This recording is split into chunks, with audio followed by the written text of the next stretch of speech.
Álvaro Mutis. Caravanserai. 1982. Para Alberto Salamea. Caravanserai, in the Middle East, a public building for the shelter of a caravan, QV, and of wayfarers generally. It is commonly constructed in the neighborhood, but not within the walls, of a town or village. It is quadrangular in form, with a dead wall outside, this wall has small windows high up, but in the lower parts merely a few narrower holes. The central court is open to the sky, and generally as in its center a well with a fountain basin beside it. The upstairs apartments are for human lying, cooking is usually carried on in one or more corners of the quadrangle below. Sold the caravanserai via a small one, the merchants and their goods alone find place within, the beasts of burden being left outside. Enciclopedia Britannique, volumen 4, 1965. Radiguet, agonizante, voy a ser fusilado pelos soldados de Daus. Citado por Ledoibo en su libro Confiso es de un poeta, Sao Paulo, 1979. Caravanserai. Para Octavio y Marijo. 1. Están mascando hojas de betel y escupen en el suelo con la monótona regularidad de una función orgánica.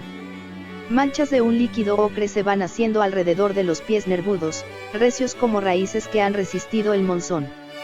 Todas las estrellas, allá arriba, en la clara noche bengalí, trazan su lenta trayectoria inmutable. El tiempo es como una suave materia detenida en medio del diálogo. Se habla de navegaciones, de azares en los puertos clandestinos, de cargamentos preciosos, de muertes infames y de grandes hambrunas. Lo de siempre. En el dialecto del distrito de Birbhum, al oeste de Bengala, se ventilan los modestos negocios de los hombres, un sórdido rosario de astucias, mezquinas ambiciones, cansada lujuria, miedos milenarios. Lo de siempre, frente al mar en silencio, manso como una leche vegetal, bajo las estrellas incontables. Las manchas de betel en el piso de tierra lustrosa de grasas y materias inmemoriales, van desapareciendo en la anónima huella de los hombres. Navegantes, comerciantes a sus horas, sanguinarios, soñadores y tranquilos. 2. Si te empeñas en dar crédito a las mentiras del camellero, a las truculentas historias que corren por los patios de las posadas, a las promesas de las mujeres cubiertas de velos y procaces en sus ofertas, si persistes en ignorar ciertas leyes nunca escritas sobre la conducta sigilosa que debe seguirse al cruzar tierras de infieles, si continúas en tu necedad, nunca te será dado entrar por las puertas de la ciudad de Tashkent, la ciudad donde reina la abundancia y predominan los hombres sabios y diligentes. Si te empeñas en tu necedad. 3. Alto los enfebrecidos y alterados que con voces chillonas demandan lo que no se les debe. Alto los necios.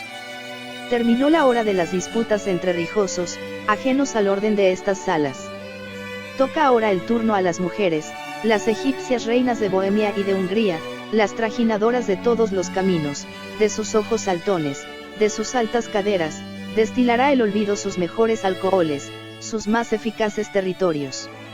Afinquemos nuestras leyes, digamos nuestro canto y, por última vez, engañemos la especiosa llamada de la vieja urdidora de batallas, nuestra hermana y señora erguida ya delante de nuestra tumba.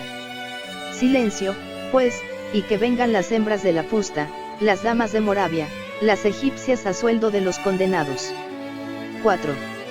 Soy capitán del 3º de lanceros de la Guardia Imperial, al mando del coronel Tadeusz Longczynski. Voy a morir a consecuencia de las heridas que recibí en una emboscada de los desertores del cuerpo de zapadores de Hesse. Chapoteo en mi propia sangre cada vez que trato de volverme buscando el imposible alivio al dolor de mis huesos destrozados por la metralla. Antes de que el vidrio azul de la agonía invada mis arterias y confunda mis palabras, quiero confesar aquí mi amor, mi desordenado, secreto, inmenso, delicioso, ebrio amor por la condesa Kristine Krasinska, mi hermana. Que Dios me perdone las arduas vigilias de fiebre y deseo que pasé por ella, durante nuestro último verano en la casa de campo de nuestros padres en Katowice. En todo instante he sabido guardar silencio. Ojalá se me tenga en cuenta en breve, cuando comparezca ante la presencia ineluctable. Y pensar que ella rezará por mi alma al lado de su esposo y de sus hijos. 5. Mi labor consiste en limpiar cuidadosamente las lámparas de hojalata con las cuales los señores del lugar salen de noche a cazar el zorro en los cafetales. Lo deslumbran al enfrentarle súbitamente estos complejos artefactos, hediondos a petróleo y a hollín, que se oscurecen enseguida por obra de la llama que, en un instante, enceguece los amarillos ojos de la bestia. Nunca he oído quejarse a estos animales. Mueren siempre presas del atónito espanto que les causa esta luz inesperada y gratuita. Miran por última vez a sus verdugos como quien se encuentra con los dioses al doblar una esquina. Mi tarea, mi destino, es mantener siempre brillante y listo este grotesco latón para su nocturna y breve función venatoria. Y yo que soñaba ser algún día laborioso viajero por tierras de fiebre y aventura. 6. Cada vez que sale el rey de copas hay que tornar a los hornos, para alimentarlos con el bagazo que mantiene constante el calor de las pailas. Cada vez que sale el as de oros, Tamiel comienza a danzar a borbotones y a despedir un aroma inconfundible que reúne, en su dulcísima materia, las más secretas esencias del monte y el fresco y tranquilo vapor de las acequias. La miel está lista. El milagro de su alegre presencia se anuncia con el as de espadas. Pero si es el as de bastos el que sale, entonces uno de los paileros ha de morir cubierto por la miel que lo consume, como un bronce líquido y voraz vertido en la blanda cera del espanto. En la madrugada de los cañaverales, se reparten las cartas en medio del alto canto de los grillos y el escándalo de las aguas que caen sobre la rueda que mueve el trapiche. 7. Cruzaba los precipicios de la cordillera gracias a un ingenioso juego de poleas y cuerdas que él mismo manejaba, avanzando lentamente sobre el abismo. Un día, las aves lo devoraron a medias y lo convirtieron en un pingajo sanguinolento que se balanceaba al impulso del viento helado de los páramos. Había robado una hembra de los constructores del ferrocarril. Gozó con ella una breve noche de inagotable deseo y huyó cuando ya le daban alcance los machos ofendidos. Se dice que la mujer lo había impregnado en una substancia nacida de sus vísceras más secretas y cuyo aroma enloqueció a las grandes aves de las tierras altas. El despojo terminó por secarse al sol y tremolaba como una bandera de escarnio sobre el silencio de los precipicios. 8. En Acaba dejó la huella de su mano en la pared de los abrevaderos. Endinia se lamentó por haber perdido sus papeles en una riña de taberna, pero no quiso dar su verdadero nombre. En Recife ofreció sus servicios al obispo y terminó robándose una custodia de hojalata con un baño de similor. En Abidjan curó la lepra tocando a los enfermos con un cetro de utilería y recitando en tagalo una página del memorial de aduanas. En Valparaíso desapareció para siempre, pero las mujeres del barrio alto guardan una fotografía suya en donde aparece vestido como un agente viajero. Aseguran que la imagen alivia los cólicos menstruales y preserva a los recién nacidos contra el mal de ojo. 9. Ninguno de nuestros sueños, ni la más tenebrosa de nuestras pesadillas, es superior a la suma total de fracasos que componen nuestro destino. Siempre iremos más lejos que nuestra más secreta esperanza, solo que en sentido inverso, siguiendo la senda de los que cantan sobre las cataratas, de los que miden su propio engaño con la sabia medida del uso y del olvido. Primero, hay un oficio que debiera prepararnos para las más sordas batallas, para los más sutiles desengaños.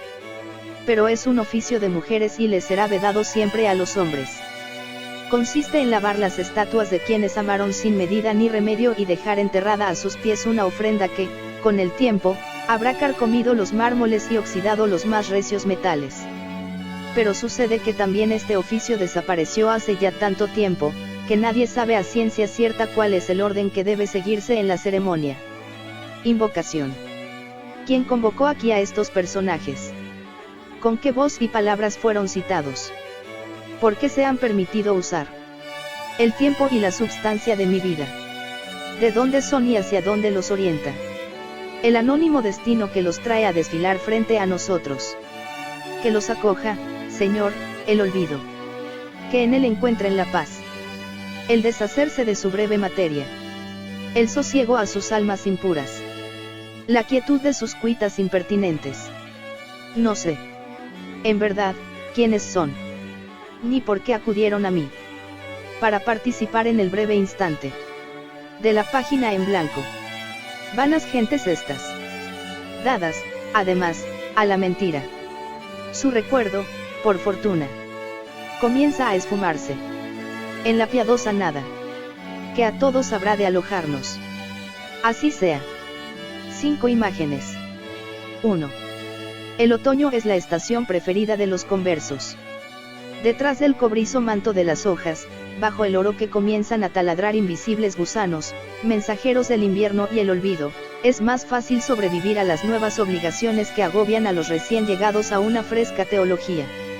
Hay que desconfiar de la serenidad con que estas hojas esperan su inevitable caída, su vocación de polvo y nada. Ellas pueden permanecer aún unos instantes para testimoniar la inconmovible condición del tiempo, la derrota final de los más altos destinos de verdura y sazón. 2. Hay objetos que no viajan nunca. Permanecen así, inmunes al olvido y a las más arduas labores que imponen el uso y el tiempo. Se detienen en una eternidad hecha de instantes paralelos que entretejen la nada y la costumbre. Esta condición singular los coloca al margen de la marea y la fiebre de la vida.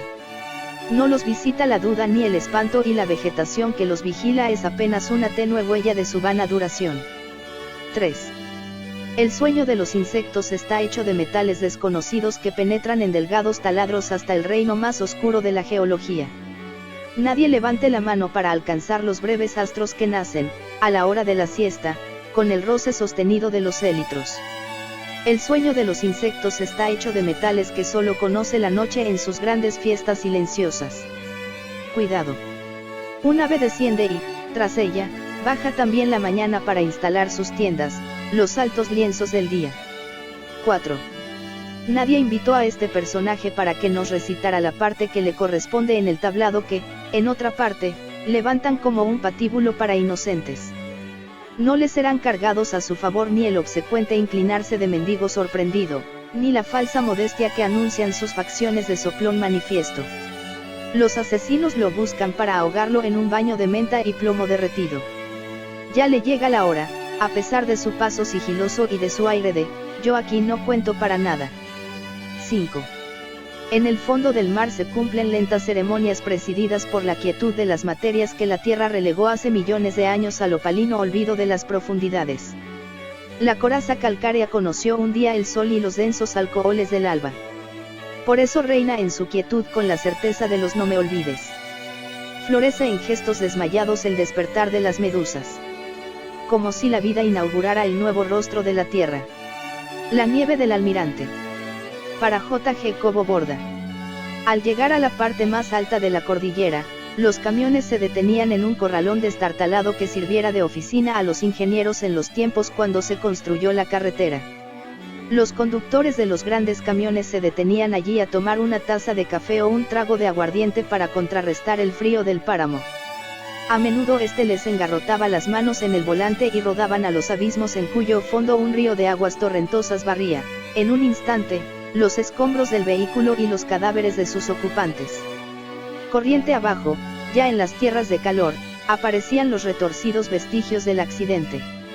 Las paredes del refugio eran de madera y, en el interior, se hallaban oscurecidas por el humo del fogón, en donde día y noche se calentaban el café y alguna precaria comida para quienes llegaban con hambre, que no eran frecuentes, porque la altura del lugar solía producir una náusea que alejaba la idea misma de comer cosa alguna. En los muros habían clavado vistosas láminas metálicas con propaganda de cervezas o analgésicos con provocativas mujeres en traje de baño que brindaban la frescura de su cuerpo en medio de un paisaje de playas azules y palmeras, ajeno por completo al páramo helado y ceñudo. La niebla cruzaba la carretera, humedecía el asfalto que brillaba como un metal imprevisto, e iba a perderse entre los grandes árboles de tronco liso y gris, de ramas vigorosas y escaso follaje, invadido por una lama, también gris, en donde surgían flores de color intenso y de cuyos gruesos pétalos manaba una miel lenta y transparente. Una tabla de madera, sobre la entrada, tenía el nombre del lugar en letras rojas, ya desteñidas, la nieve del almirante. Este audiofichero fue creado por Panopreter. Lo obtiene de www.panopreter.com. Al tendero se le conocía como el gaviero y se ignoraban por completo su origen y su pasado. La barba hirsuta y entrecana le cubría buena parte del rostro. Caminaba apoyado en una muleta improvisada con tallos de recio bambú. En la pierna derecha le supuraba continuamente una llaga fétida e irisada, de la que nunca hacía caso. Iba y venía atendiendo a los clientes, al ritmo regular y recio de la muleta que golpeaba en los tablones del piso con un sordo retumbar que se perdía en la desolación de las parameras. Era de pocas palabras, el hombre. Sonreía a menudo, pero no a causa de lo que oyera a su alrededor, sino para sí mismo y más bien a destiempo con los comentarios de los viajeros. Una mujer le ayudaba en sus tareas. Tenía un aire salvaje, concentrado y ausente. Por entre las cobijas y ponchos que la protegían del frío, se adivinaba un cuerpo aún recio y nada ajeno al ejercicio del placer. Un placer cargado de esencias, aromas y remembranzas de las tierras en donde los grandes ríos descienden hacia el mar bajo un dombo vegetal, inmóvil en el calor de las tierras bajas. Cantaba, a veces, la hembra, cantaba con una voz delgada como el perezoso llamado de las aves en las ardientes extensiones de la llanura. El gaviero se quedaba mirándola mientras duraba el murmullo agudo, sinuoso y animal. Cuando los conductores volvían a su camión e iniciaban el descenso de la cordillera, les acompañaba ese canto nutrido de vacía distancia, de fatal desamparo y que los dejaba a la vera de una nostalgia inapelable.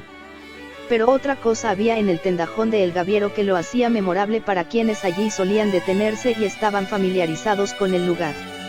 Un estrecho pasillo llevaba al corredor trasero de la casa, el cual estaba soportado por unas vigas de madera sobre un precipicio semicubierto por las hojas de los helechos. Allí iban a orinar los viajeros, con minuciosa paciencia, sin lograr oír nunca la caída del líquido, que se perdía en el vértigo neblinoso y vegetal del barranco.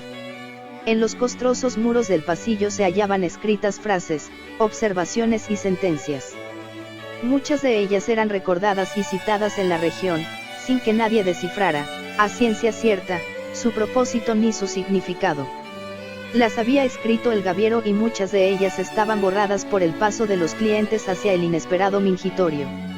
Algunas de las que persistieron con mayor terquedad en la memoria de la gente, son las que aquí se transcriben. Soy el desordenado hacedor de las más escondidas rutas, de los más secretos atracaderos. De su inutilidad y de su ignota ubicación se nutren mis días. Guarda ese pulido guijarro. A la hora de tu muerte podrás acariciarlo en la palma de tu mano y ahuyentar así la presencia de tus más lamentables errores, cuya suma borra de todo posible sentido tu vana existencia. Todo fruto es un ojo ciego ajeno a sus más suaves sustancias. Hay regiones en donde el hombre cava en su felicidad las breves bóvedas de un descontento sin razón y sin sosiego. Sigue a los navíos. Sigue las rutas que surcan las gastadas y tristes embarcaciones. No te detengas. Evita hasta el más humilde fondeadero. Remonta los ríos. Desigde por los ríos. Confúndete en las lluvias que inundan las sabanas. Niega toda orilla. Noten cuánto descuido reina en estos lugares. Así los días de mi vida. No fue más. Ya no podrá serlo. Las mujeres no mienten jamás. De los más secretos repliegues de su cuerpo mana siempre la verdad. Sucede que nos ha sido dado descifrarla con una parquedad implacable. Hay muchos que nunca lo consiguen y mueren en la ceguera sin salida de sus sentidos. Dos metales existen que alargan la vida y conceden, a veces, la felicidad. No son el oro, ni la plata, ni cosa que se les parezca. Solo sé que existen. Hubiera yo seguido con las caravanas. Hubiera muerto enterrado por los camelleros, cubierto con la bosta de sus rebaños, bajo el alto cielo de las mesetas. Mejor, mucho mejor hubiera sido. El resto, en verdad, ha carecido de interés. Muchas otras sentencias, como dijimos, habían desaparecido con el roce de manos y cuerpos que transitaban por la penumbra del pasillo. Estas que se mencionan parecen ser las que mayor favor merecieron entre la gente de los páramos. De seguro aluden a tiempos anteriores vividos por el gaviero y vinieron a parar a estos lugares por obra del azar de una memoria que vacila antes de apagarse para siempre. La muerte de Alexander Sergeyevich. Allí había quedado, entonces, recostado en el sofá de piel color vino, en su estudio, con la punzada feroz, persistente, en la ingle y la fiebre invadiéndolo como un rebaño de bestias impalpables, que empezaban a tomar cuenta de sus asuntos más personales y secretos, de sus sueños y de sus caídas más antiguos y arraigados en los hondos rincones de su alma de poeta. Allí estaba, Alexander Sergeyevich, cabeceando contra las tinieblas como un becerro herido, olvidando, entendiendo, a tumbos buscando con su corazón en desorden.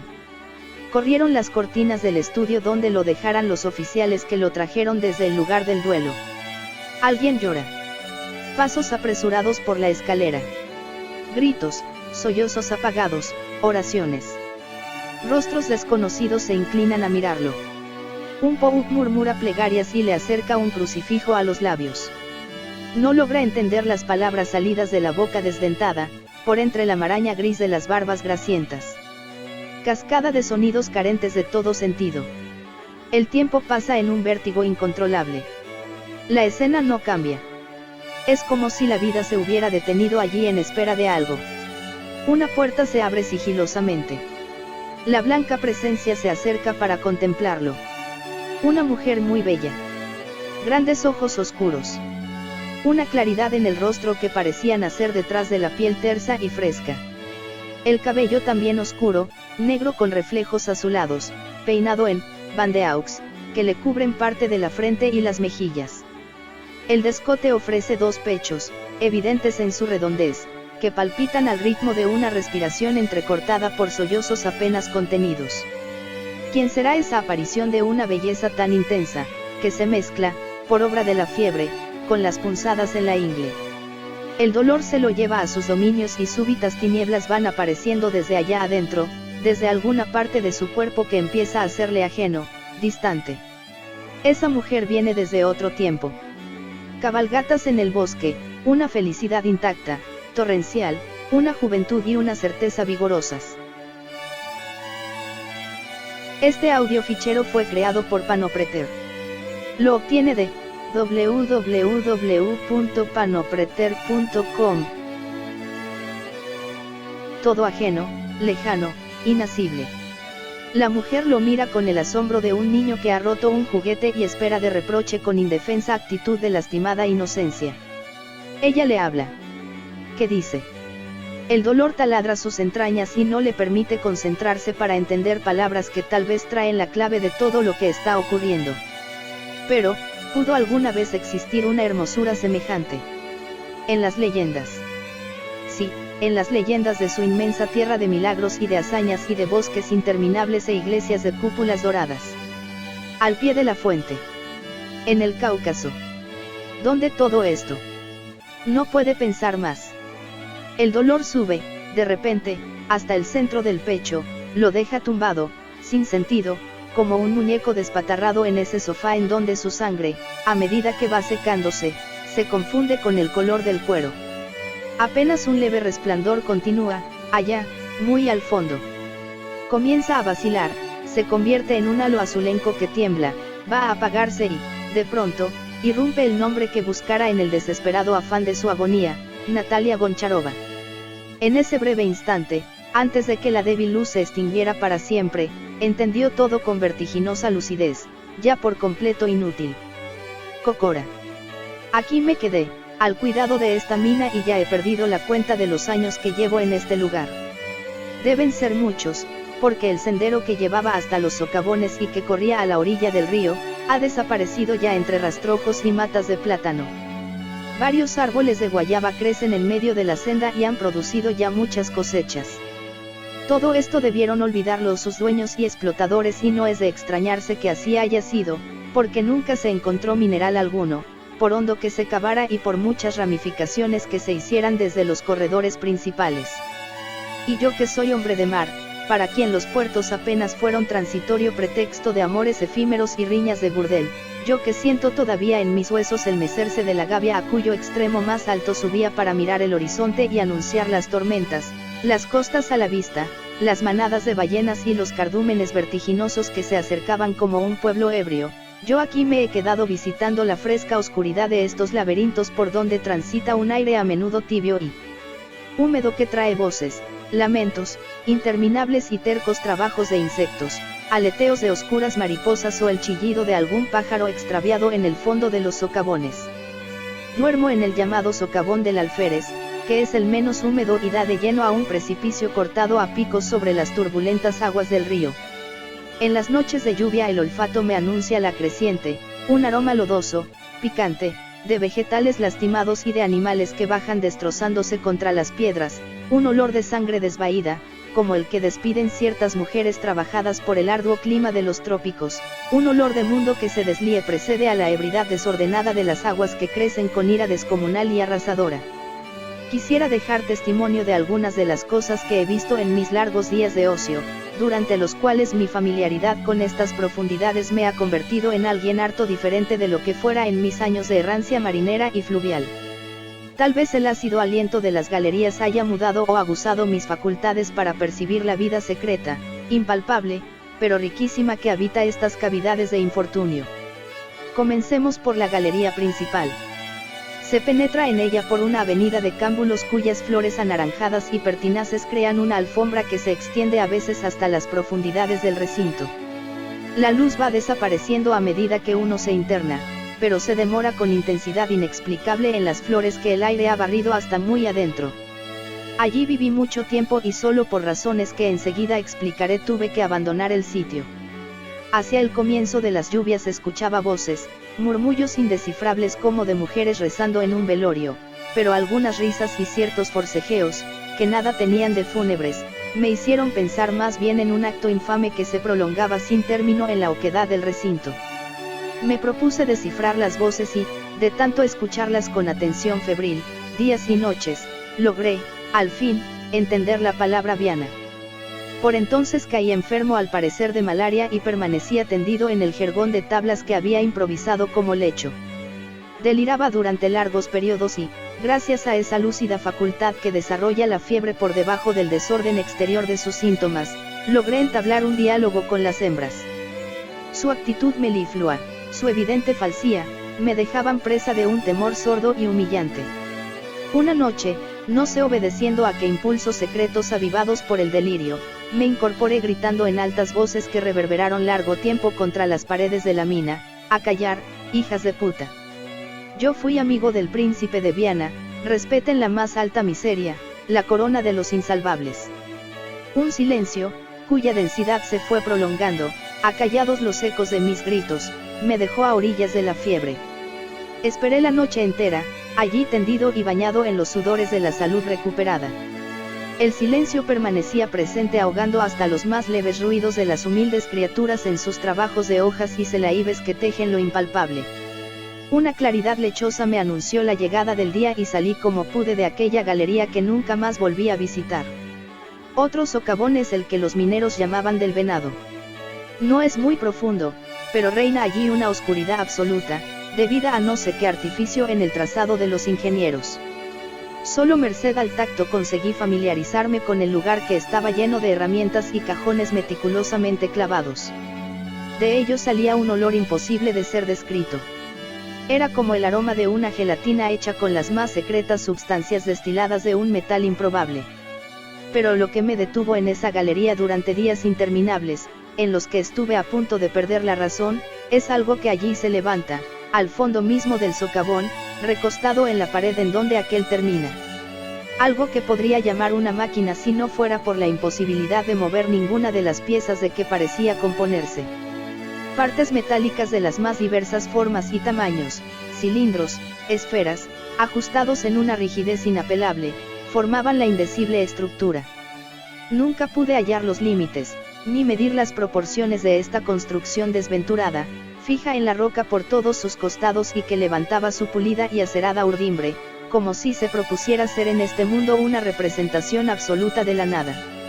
Cuando mis manos se cansaron, tras semanas y semanas de recorrer las complejas conexiones, los rígidos piñones, las heladas esferas, fue un día, despavorido al sorprenderme implorándole a la indefinible presencia que me develara su secreto, su razón última y cierta. Tampoco he vuelto a visitar esa parte de la mina, pero durante ciertas noches de calor y humedad me visita en sueños la muda presencia de esos metales y el terror me deja incorporado en el lecho, con el corazón desbocado y las manos temblorosas. Ningún terremoto, ningún derrumbe, por gigantesco que sea, podrá desaparecer esta ineluctable mecánica adscrita a lo eterno. La tercera galería es la que ya mencioné al comienzo, la llamada socavón del alférez. En ella vivo ahora. Hay una apacible penumbra que se extiende hasta lo más profundo del túnel y el chocar de las aguas del río, allá abajo, contra las paredes de roca y las grandes piedras del cauce, da al ámbito una cierta alegría que rompe, así sea precariamente, el hastío interminable de mis funciones de velador de esta mina abandonada. Es cierto que, muy de vez en cuando, los buscadores de oro llegan hasta esta altura del río para lavar las arenas de la orilla en las bateas de madera. El humo agrio de tabaco ordinario me anuncia el arribo de los gambisinos. Desciendo para verlos trabajar y cruzamos escasas palabras.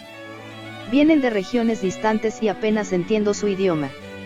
Me asombra su paciencia sin medida en este trabajo tan minucioso y de tan pobres resultados. También vienen, una vez al año, las mujeres de los sembradores de caña de la orilla opuesta. Lavan la ropa en la corriente y golpean las prendas contra las piedras. Así me entero de su presencia. Con una que otra que ha subido conmigo hasta la mina he tenido relaciones. Han sido encuentros apresurados y anónimos en donde el placer ha estado menos presente que la necesidad de sentir otro cuerpo contra mi piel y engañar, así sea con ese fugaz contacto, la soledad que me desgasta. Un día saldré de aquí, bajaré por la orilla del río, hasta encontrar la carretera que lleva hacia los páramos y espero entonces que el olvido me ayude a borrar el miserable tiempo aquí vivido. El sueño del príncipe, el lector. A Miguel de Fernandi. A su regreso de la dieta de Spire, el príncipe elector se detuvo a pasar la noche en una posada del camino que conducía hacia sus tierras. Allí tuvo un sueño que lo inquietó para siempre y que, con frecuencia, lo visitó hasta el último día de su vida, con ligeras alteraciones en el ambiente y en las imágenes. Tales cambios sirvieron solo para agobiar aún más sus atónitas vigilias. Esto soñó el príncipe elector. Avanzaba por un estrecho valle rodeado de empinadas laderas sembradas de un pasto de furioso verdor, cuyos tallos se alzaban en la inmóvil serenidad de un verano implacable. De pronto, percibió que un agua insistente bajaba desde lo más alto de las colinas. Al principio era, apenas, una humedad que se insinuaba por entre las raíces de la vegetación. Luego se convirtió en arroyos que corrían con un vocerío de acequia en creciente. Enseguida fueron amplias cataratas que se precipitaban hacia el fondo del valle, amenazando ya inundar el sendero con su empuje vigoroso y sin freno. Un miedo vago, un sordo pánico comenzó a invadir al viajero. El estrépito ensordecedor bajaba desde la cima y el príncipe elector se dio cuenta, de repente, que las aguas se despeñaban desde lo alto como si una ola de proporciones inauditas viniera invadiendo la tierra. El estrecho sendero por el que avanzaba su caballo mostraba apenas un arroyo por el que la bestia se abría paso sin dificultad. Pero era cuestión de segundos el que quedara, también, sepultado en un devastador tumulto sin límites. Cambió de posición en el lecho, ascendió un instante a la superficie del sueño y de nuevo bajó al dominio sin fondo de los durmientes. Estaba a orillas de un río cuyas aguas, de un rojizo color mineral, bajaban por entre grandes piedras de pulida superficie y formas de una suave redondez creada por el trabajo de la corriente. Un calor intenso, húmedo, un extendido aroma de vegetales quemados por el sol y desconocidos frutos en descomposición, daban al sitio una atmósfera por entero extraña para el durmiente. Por trechos las aguas se detenían en remansos donde se podía ver, por entre la ferruginosa transparencia, el fondo arcilloso del río. El príncipe elector se desvistió y penetró en uno de los remansos. Una sensación de dicha y de fresca delicia alivió sus miembros adormecidos por el largo cabalgar y por el ardiente clima que minaba sus fuerzas. Se movía entre las aguas, nadaba contra la corriente, entregado, de lleno, al placer de esa frescura reparadora. Una presencia extraña le hizo volver la vista hacia la orilla. Allí, con el agua a la altura de las rodillas, lo observaba una mujer desnuda, cuya piel de color cobrizo se oscurecía aún más en los pliegues de las axilas y del pubis. El sexo brotaba, al final de los muslos, sin vello alguno que lo escondiera. El rostro ancho y los ojos rasgados le recordaron, vagamente, esos jinetes tártaros que viera de joven en los dominios de sus primos en Valaquia. Por entre las rendijas de los párpados, las pupilas de intensa negrura lo miraban con una vaga somnolencia vegetal y altanera. El cabello, también negro, denso y reluciente, caía sobre los hombros. Los grandes pechos mostraban unos pezones gruesos y erectos, circuidos por una gran mancha parda, muy oscura. El conjunto de estos rasgos era por entero desconocido para el príncipe elector.